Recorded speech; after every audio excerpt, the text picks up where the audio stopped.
Hello student, welcome to my channel the universe vision classes में आपका हार्दिक स्वागत है। चलिए बच्चों, आज हम लोग चैप्टर नंबर 3 यानी कि भारत से हम क्या सीखें, जो मैक्स मूलर जी के द्वारा चैप्टर को लिखा गया है। यानी कि इस चैप्टर से जितना ज़्यादा अगर ऑब्जेक्टिव बन सकता था उसको सभी को हम यानी कि इस चैप्टर में इंक्लूड करेंगे, लाएंगे।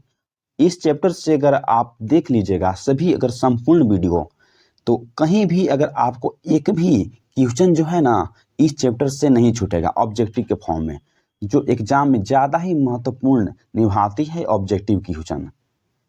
अगर आप हमारे चैनल पर न्यू हैं तो आपसे एक ही रिक्वेस्ट है कि चैनल को सब्सक्राइब करिए और लाइक करिए और दोस्तों के पास शेयर करिए, क्योंकि सभी दोस्त आ सकें और यहाँ पढ़ सकें। चलिए टाइम को वेस्ट ना करते हैं कि टाइम जो स्टूडेंट के लिए काफ़ी ही ज़्यादा महत्वपूर्ण मानी जाती है। चलिए बच्चों, अगर इससे पहले अगर आप लेक्चर देकर नहीं आए होंगे तो जाइए प्लेलिस्ट में चैप्टर 1 का, चैप्टर 2 का, उसके बाद चैप्टर 3 का लेक्चर देखिए। चलिए टाइम वेस्ट ना करते हैं। चैप्टर नंबर जो है ना फर्स्ट है, नहीं 3 है। क्वेश्चन नंबर जो अब फर्स्ट यहाँ है, क्वेश्चन नंबर फर्स्ट को जरा गौर से देखिएगा। यहाँ बोल जा रहा है कि मैक्स मूलर ने भारत, देखिए क्वेश्चन नंबर क्या बोला जा रहा है कि मैक्स मूलर ने मानव सभ्यता का मूल स्रोत किसे माना है। जरा गौर से देखिएगा, बोला जा रहा है कि यहाँ से मैक्स मूलर ने मानव सभ्यता का जो मूल स्रोत है ना वह किसे माना है। तो ऑप्शन नंबर ए में दिखा रहा है कि भौतिक ज्ञान को, तो हम बोल देंगे कि नहीं। ऑप्शन बी में दिखा रहा है कि पाश्चात्य सभ्यता ज्ञान के, तो नहीं। ऑप्शन में जो सी दिखा रहा है वैदिक तत्व को, यानी कि हाँ वैदिक तत्व ज्ञान को। तो जो इसका जो सही जो आंसर जो हो जाएगा ना वह सी इज द करेक्ट आंसर हो जाएगा। चलिए नेक्स्ट नंबर क्वेश्चन की तरफ हम लोग आगे चलते हैं। देखिए दूसरा नंबर क्वेश्चन क्या बोला जा रहा है। देखिए यहाँ से बोल रहा है कि यहाँ से कांट और केन उपनिषद का अनुवाद मैक्स मूलर ने किस भाषा में किया है। क्या पूछा जा रहा है, कांट और केन जो उपनिषद का अनुवाद मैक्स मूलर ने किस भाषा में किया है। तो ऑप्शन नंबर ए में है कि ग्रीक में किए हैं, तो बोल देंगे कि नहीं। बोल देंगे कि यहाँ से जर्मन में किए हैं, तो बोल देंगे कि नहीं। हाँ जर्मन में किए हैं। बी इज द हमको करेक्ट इनकी आंसर हो जाएगा। B is the correct answer. इसको देख लीजिए, बहुत ज़्यादा यानी कि महत्वपूर्ण क्वेश्चन है। 30 में यानी कि 21 में पूछा है और 22 में क्वेश्चन को पूछा ही गया है, यानी कि ट्रिपल स्टार लगाते हैं। उस क्वेश्चन को आपको छोड़ना नहीं है। चलिए देखिए बीज था करेक्ट आंसर था। तीसरा क्वेश्चन को देखिए आओ। चलिए तीसरा नंबर क्वेश्चन को देखिए जरा गौर से, जो आपके सीधे और सीधे बोर्ड स्क्रीन पर शो कर रहा होगा। हाँ देखिए, लिपिंजिंग विश्वविद्यालय में मैक्स मूलर ने किस भाषा का अध्ययन किया था। क्या बोला जा रहा है कि जो लिपिंजिंग विश्वविद्यालय में मैक्स मूलर ने किस भाषा का अध्ययन किया था। तो ए में बता रहा है कि हिंदी का किया था, तो नहीं। बी में बता रहा है कि जर्मन का किया था, तो हम बोल देंगे कि नहीं। सी में बोल रहा है कि संस्कृत का किया था, तो हाँ सी इज द करेक्ट आंसर हो जाएगा। डी में उर्दू, तो हम बोल देंगे कि ना। इसका जो सही जो आंसर जो है ना वह सी हो जाएगा। सी इज द यानी कि करेक्ट आंसर यहाँ पर हो जाएगा। चलिए नेक्स्ट नंबर क्वेश्चन की तरफ हम लोग आगे चलते हैं। जो क्वेश्चन नंबर 4 है, क्वेश्चन नंबर 4 जो सीधे आपको अब बोर्ड स्क्रीन पर यानी कि शो कर रहा होगा। देखिए जस्ट ए सेकेंड।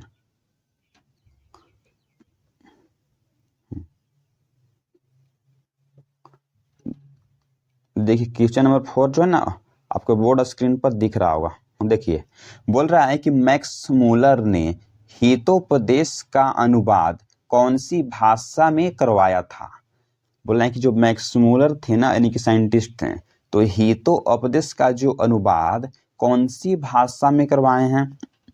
ये बोल रहा है कि अंग्रेजी में करवाए हैं तो बोल देंगे कि नहीं नहीं। बी में बोल रहा है कि नहीं होगा, बी में बोल रहा है कि हिंदी में तो बोल रहा है कि नहीं, सी में फ्रेंच में तो नहीं, डी में बोल रहा है कि जर्मन में कराए थे तो हाँ, D is the correct answer यहाँ पर आपको हो जाएगा। देखिए D is the correct answer हो जाएगा।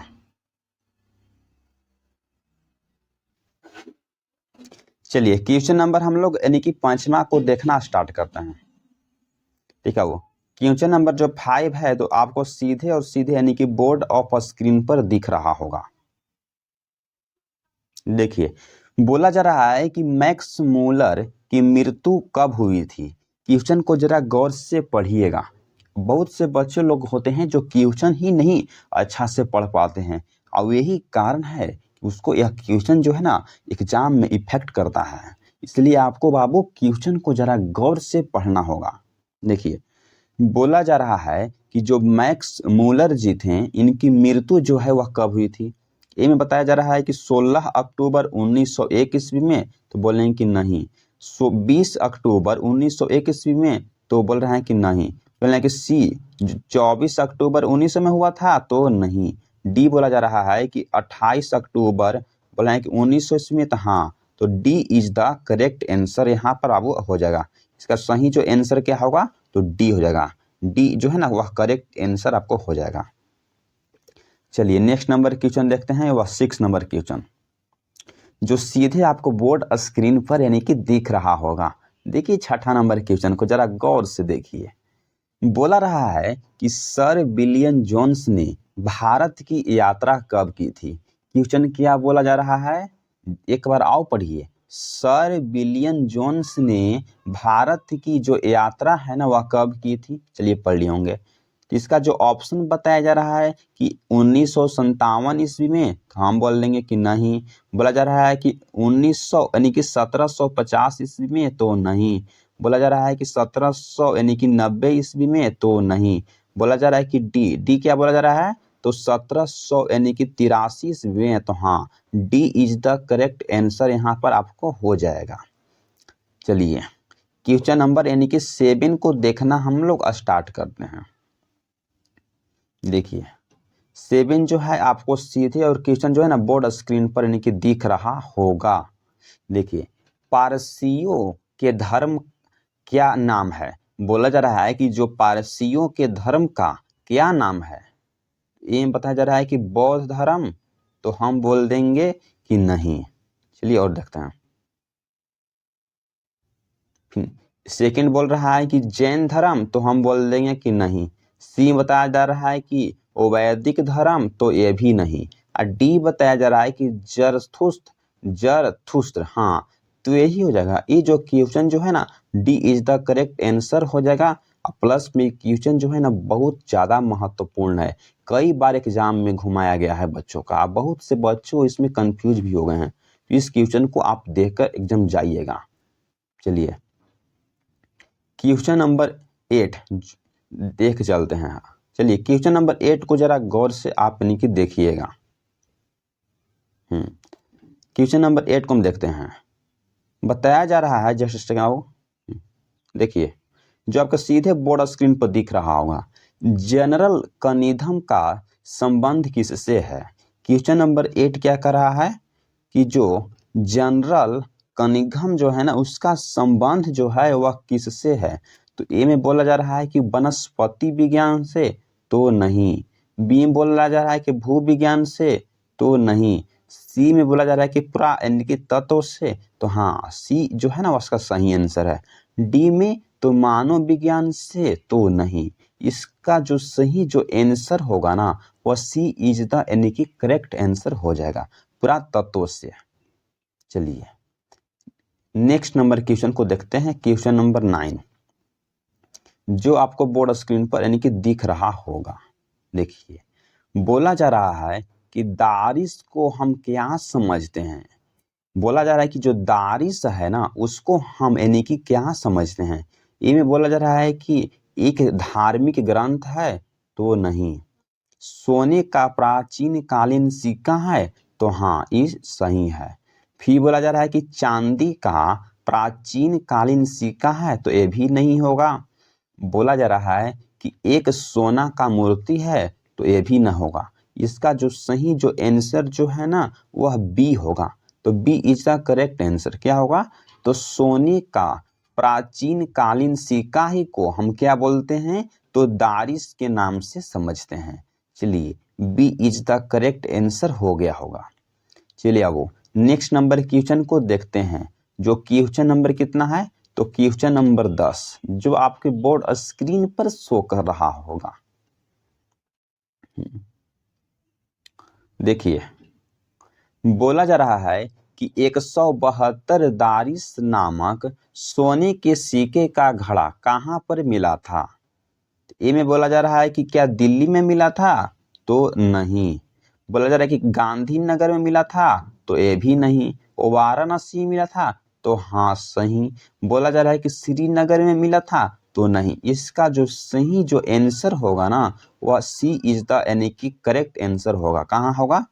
तो वाराणसी के पास 172 दारिश नामक सोने का सिक्का का जो घड़ा है ना वह मिला था।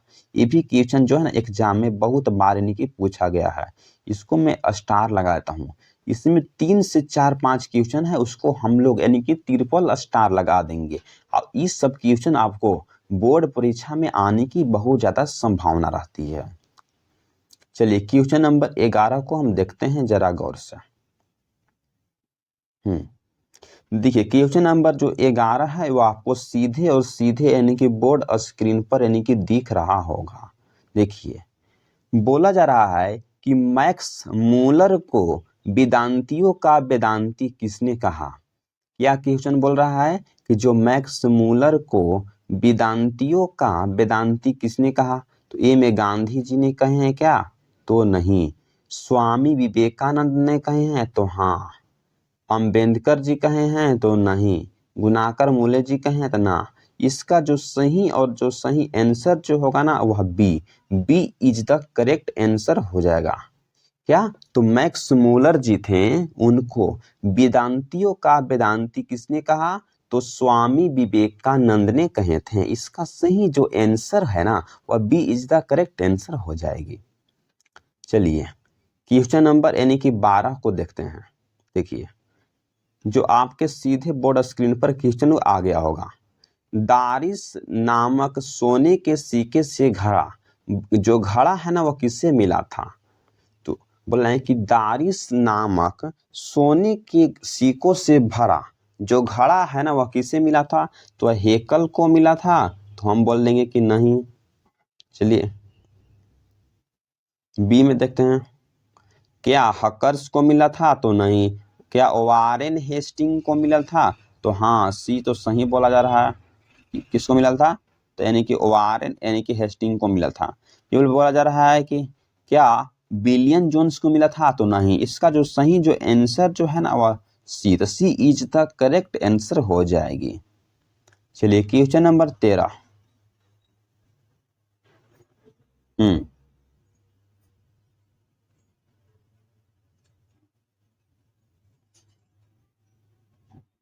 चलिए क्वेश्चन नंबर 13 देखिए। क्वेश्चन नंबर 13 जो आपको सीधे बोर्ड स्क्रीन पर यानी कि दिख रहा होगा। बोल रहा है कि संस्कृत भाषा के साहित्य का विस्तार लगभग कितने काल तक है? संस्कृत भाषा के साहित्य का विस्तार लगभग कितने लंबे काल तक है? तो ए में 10,000 तक है? तो नहीं। बी में 20,000 तक है? तो नहीं। सी में बोला जा रहा है कि 3,000 तक है? तो हाँ। 3,000 तक है? तो हाँ। फिर बोला जा रहा है कि 4,000 तक है? तो हम बोल देंगे कि नहीं। इसका जो सही आंसर जो है ना वह सी इज द यानी कि करेक्ट आंसर हो जाएगी। चलिए नेक्स्ट नंबर क्वेश्चन देखते हैं। क्वेश्चन नंबर यानी कि कितना है? तो 14।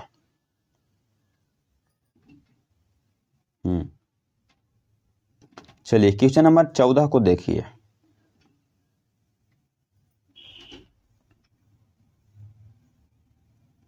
चलिए क्वेश्चन नंबर 14 को देखिए। Just second. जो सीधे आपको बोर्ड स्क्रीन पर यानी कि शो कर रहा होगा। मेघदूत नामक पुस्तक का अनुवाद मैक्स मूलर ने किस भाषा में किया था? बोला जा रहा है कि जो मैक्स मूलर थे और मेघदूत नामक पुस्तक का अनुवाद किस भाषा में किए थे? तो बोल रहे हैं कि ग्रीक भाषा में, तो नहीं। बोला जा रहा है कि लैटिन भाषा में किए थे, तो वो भी नहीं। बोल रहे हैं कि हिंदी भाषा में किए थे, तो भी नहीं। बोला जा रहा है कि जर्मन भाषा में किए थे, तो हाँ जो है ना वो कितना, तो यानी कि D is the correct answer हो जाएगा।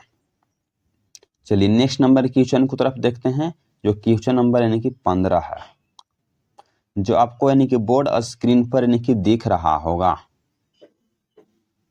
देखिए, हाँ, बोला जा रहा है कि जो शाहनामा का रचना काल क्या था? कल बोला जा रहा है 15 कि जो शाहनामा का रचना काल क्या था? इनमें बोला जा रहा है कि शाहनामा का जो रचना काल था वह 7वीं 8वीं सदी थी, तो हम बोल देंगे कि ना। बोल रहे हैं कि 10वीं 11वीं सदी थी, तो हाँ। बोला जा रहा है कि 5वीं 6वीं सदी थी, तो ना। इसका जो सही आंसर जो है ना वह बी, तो बी इज द यानी कि करेक्ट आंसर हो जाएगा। क्या? तो 10वीं 11वीं सदी।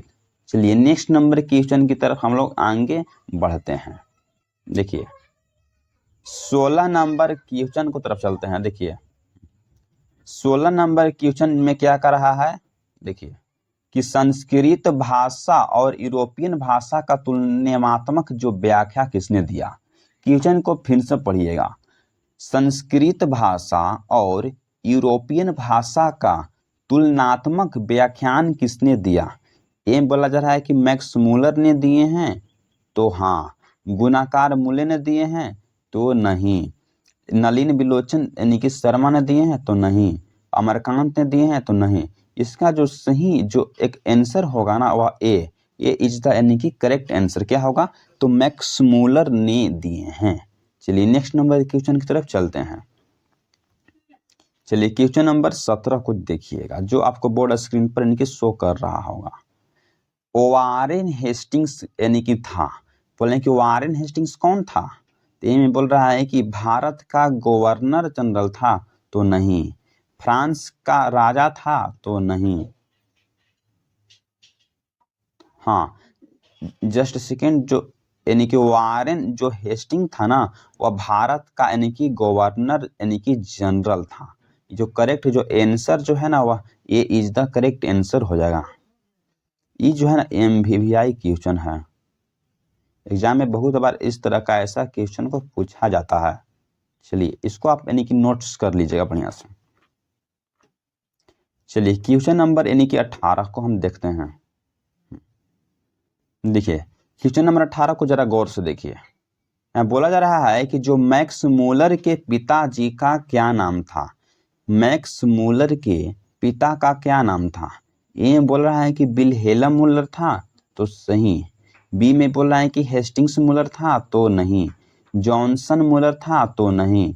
पीटर मूलर था, तो नहीं। जो ए इज द यानी कि करेक्ट आंसर हो जाएगा। चलिए नेक्स्ट नंबर क्वेश्चन को तरफ चलते हैं हम लोग।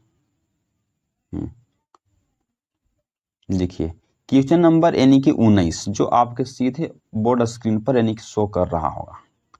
बोल रहा है कि दैवत विज्ञान का हिंदी में अर्थ क्या होता है?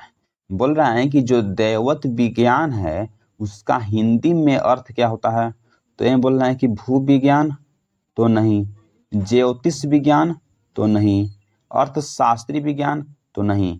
डी जो है वो बोला जा रहा है कि देव विज्ञान, तो हाँ। यानी कि देव विज्ञान जो है इसका यानी कि करेक्ट आंसर है, तो D is the correct answer हो जाएगा। चलिए क्वेश्चन नंबर 20 को जरा गौर से देखिएगा, जो आपके सीधे और सीधे यानी कि बोर्ड स्क्रीन पर यानी कि दिख रहा होगा। जो 20 नंबर क्वेश्चन है वह बोर्ड स्क्रीन पर आपको शो कर रहा होगा। क्या क्वेश्चन है? प्रत्न मानव का अर्थ है। बोला जा रहा है कि जो प्रत्न मानव है उसका अर्थ क्या है? तो ए में बोला है कि लघु मानव, तो नहीं। बी में बोला जा रहा है कि जो महामानव, तो भी नहीं। प्राचीन मानव, तो हाँ सही। तो जो सी इज द इसका करेक्ट आंसर हो जाएगी। डी में क्या बोला जा रहा है तो निर्धन मानव तो नहीं। इसका अब जो सही जो आंसर जो है ना वह सी इज द यानी कि करेक्ट आंसर हो जाएगी। चलिए क्वेश्चन नंबर 21 को देखते हैं। चलिए क्वेश्चन नंबर 21 को जरा गौर से देखिएगा, जो आपके बोर्ड स्क्रीन पर यानी कि शो कर रहा होगा। देखिए क्वेश्चन नंबर 21, किसे वाराणसी के पास सोने के सिक्के से भरा एक घड़ा मिला था। क्या बोल रहा है कि किसे वाराणसी के पास सोने के सिक्कों से भरा एक घड़ा जो है ना वह मिला था। ऑप्शन नंबर ए बोला जा रहा है कि वारेन हेस्टिंग को, तो हाँ। फिर बोला जा रहा है कि विल्हेल्म मुलर को, तो नहीं। सी बोला जा रहा है कि जो फ्रेडरिक मैक्स मुलर थे उनको, तो ये भी नहीं। इनमें से कोई भी नहीं ये होगा। इसका जो करेक्ट जो आंसर जो हो जाएगी ना ए इज द करेक्ट आंसर। बोला जा रहा है किसी वाराणसी के पास सोने के सिक्कों से भरा एक जो है ना वह घड़ा मिला था। किससे मिला था? तो वारेन यानी कि हेस्टिंग्स को मिला था। ये इज द करेक्ट आंसर हो जाएगी। चलिए 22 नंबर क्वेश्चन की तरफ हम लोग आगे प्रोसीड होते हैं, जो आपके बोर्ड ऑफ स्क्रीन पर शो कर रहा होगा। देखिए बोला जा रहा है कि जो हकर्स थे वह क्या थे। तो ए में वनस्पति वैज्ञानिक थे, तो नहीं। भूख यानी कि शास्त्री थे, तो ये भी नहीं। सी में बोला जा रहा है, देखिए सी में बोला जा रहा है, हाँ एक ही बोला कि सी बोला जा रहा है कि पौराणिक यानी कि वैज्ञानिक थे, तो भी नहीं। पुरातात्विक वैज्ञानिक थे, तो ये भी नहीं। इसका जो सही जो आंसर जो हो जाएगा ना वह ए इज द यानी कि करेक्ट आंसर। यानी क्या थे? तो वह वनस्पति वैज्ञानिक थे। इसको आप पहले भी हम बता चुके हैं। देखिए इसी क्वेश्चन जो है ना इसमें कंफ्यूज बहुत ज़्यादा कर देता है। इसको जरा बढ़िया से पढ़ कर जाइएगा। इस क्वेश्चन को पक्का है कि एग्जाम बोर्ड में डालेगा। चलिए 23 नंबर के क्वेश्चन को देखते हैं। जो 23 नंबर क्वेश्चन है वह सीधे आपको बोर्ड स्क्रीन पर आ गया। देखिए मैक्स मूलर जी की मृत्यु जो है वह कब हुई थी। इस क्वेश्चन को यानी कि रिपीट हो गया है, कोई बात नहीं। बोला जा रहा है कि जो मैक्स मूलर जी हैं उनकी मृत्यु जो है वह कब हुई है। 16 अक्टूबर 1901 ईस्वी को हुआ है, तो नहीं। 20 अक्टूबर 1901 ईस्वी को हुआ है, तो भी नहीं। यानी कि 28 अक्टूबर 1900 ईस्वी को हुआ है, तो हाँ। इसका जो सी जो है ना वह सही आंसर लग रहा है। जो डी कितना है, तो 24 अक्टूबर 1900 ईस्वी, तो ना। इसका जो सही जो आंसर जो है ना वह क्या हो जाएगा? तो सही जो आंसर इसको जो है सी इज द यानी कि करेक्ट आंसर हो जाएगा। चलिए क्वेश्चन नंबर 24 जो आपके बोर्ड स्क्रीन पर रहा। देखिए सर विलियम जोन्स ने भारत की यात्रा कब की थी। बोल रहा है कि सर विलियम जोन ने भारत की यात्रा कब किए थे। तो 1757 ईस्वी में, तो नहीं। 1750 ईस्वी में, तो नहीं। 1790 ईस्वी में, तो नहीं। अब बोला जा रहा है कि 1783 ईस्वी में किए थे, तो हाँ। यानी कि C D is the correct answer हो जाएगी। सर विलियम जोन ने भारत की जो यात्रा है वह कब किए थे। तो 1783 ईस्वी में किए थे। चलिए 25 नंबर क्वेश्चन को देखिए, जो आपके बोर्ड ऑफ स्क्रीन पर शो करता रहा। मुंडा किस देश के जाति है। बोला जा रहा है कि जो मुंडा है वह किस देश की जाति है। तो ए में मंगोल की है, तो नहीं। चीन की है, तो नहीं। मुल्तान की है, तो नहीं। भारत की है, तो हाँ। यानी कि D is the correct answer हो जाएगी। कभी भी आपसे बोर्ड यानी कि एग्जाम में पूछा जाएगा कि जो मुंडा है वह किस देश की जाति है, तो आप बोलना है कि भारत देश की जाति है, क्योंकि आप भारत में रह रहे हैं। चलिए 26 नंबर क्वेश्चन को देखिए।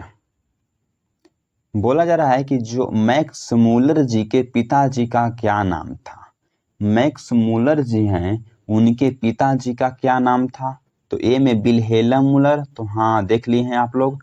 हेस्टिंग्स मूलर तो नहीं, सोहन मूलर तो नहीं, पीटर मूलर तो नहीं। इसका जो सही जो आंसर जो है ना वह ए इज द यानी कि करेक्ट आंसर हो जाएगा।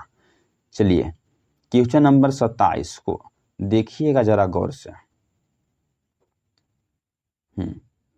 27 नंबर जो क्वेश्चन है वह आपके सीधे बोर्ड स्क्रीन पर यानी कि रहा।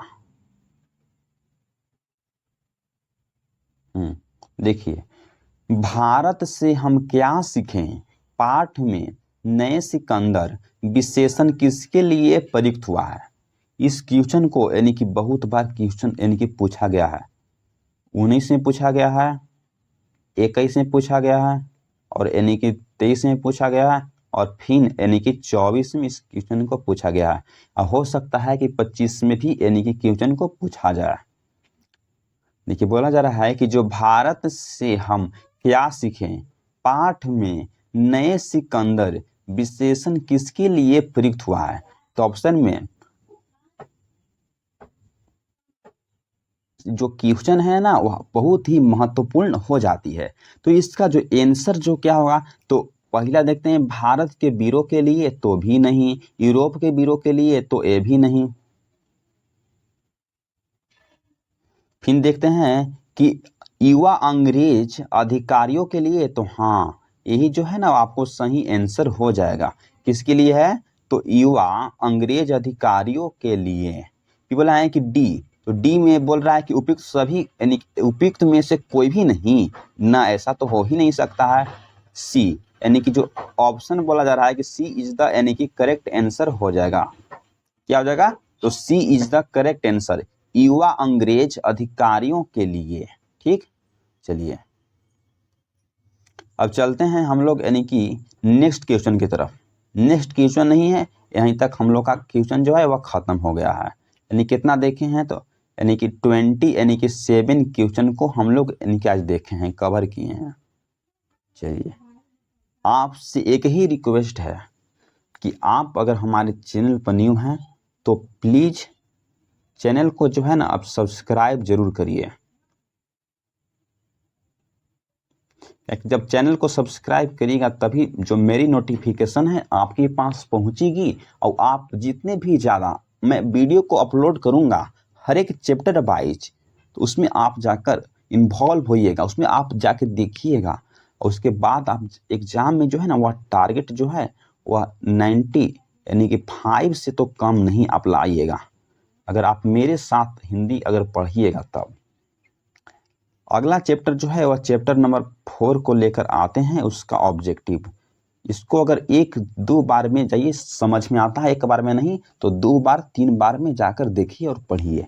मिलता हूँ नेक्स्ट वीडियो के साथ। जितने भी दोस्त अगल बगल पढ़ रहे हैं उनको बोलिए कि जाकर वहाँ ऑब्जेक्टिव देखिए, प्लेलिस्ट स्पेशल बनाया गया है। आज तक यूट्यूब पर ऑब्जेक्टिव का स्पेशल प्लेलिस्ट नहीं बनाया गया है और सब्जेक्टिव का भी अलग प्लेलिस्ट बनाई जाएगी और लेखक परिचय के लिए भी जो है ना वह स्पेशल प्लेलिस्ट तैयार की जाएगी। देखिए हम देखते हैं प्लेलिस्ट इसमें क्या क्या चीज़ का है। देखिए इसमें जो है वह प्लेलिस्ट जो है वह हिंदी का होगा। यहाँ देखिए हिंदी जो है वह हिंदी ऑब्जेक्टिव, हिंदी ऑब्जेक्टिव का प्लेलिस्ट होगा। फिर बोल रहा है कि सब्जेक्टिव का प्लेलिस्ट होगा, स्पेशल प्लेलिस्ट होगा। देखिए यहाँ से सब्जेक्टिव का स्पेशल प्लेलिस्ट होगा यहाँ से, हाँ। अब फिर यहाँ पर आपको होगा यानी कि सब्जेक्टिव का हो गया प्लेलिस्ट हो गया, अब हिंदी ऑब्जेक्टिव का यहाँ प्लेलिस्ट आपको बाबू मिल जाएगा। अब फिर यहाँ लेखक परिचय का जो है ना उसका भी मिल जाएगा, यानी कि लेखक परिचय, हाँ लेखक जो है ना परिचय की स्पेशल आपको प्लेलिस्ट मिल जाएगा। अब फिर कहानी पूरा जो बुक जो स्टोरी है ना उसका आपको यहाँ पर प्लेलिस्ट यानी कि मिल जाएगा। यानी कि 3 से 4 तरह का आपको प्लेलिस्ट यानी कि हर एक प्लेलिस्ट मिल जाएगा। इस प्लेलिस्ट में जाइएगा लेखक परिचय में तो आपको खाली लेखक परिचय जितना अगर चैप्टर है उसमें लेखक परिचय ही रहेगा। अगर स्टोरी में जाइएगा कहानी को समझने तो इस प्लेलिस्ट में आपको सभी चैप्टर का कहानी रहेगा। और सब्जेक्टिव में जाइएगा तो सभी चैप्टर का जितना भी जो चैप्टर है उसे सब्जेक्टिव आंसर क्वेश्चन रहेगा। अब हिंदी ऑब्जेक्टिव में चाहिएगा, जितना चैप्टर है उसका ऑब्जेक्टिव रहेगा। Thanks for watching this video. मिलता हूँ अगला वीडियो।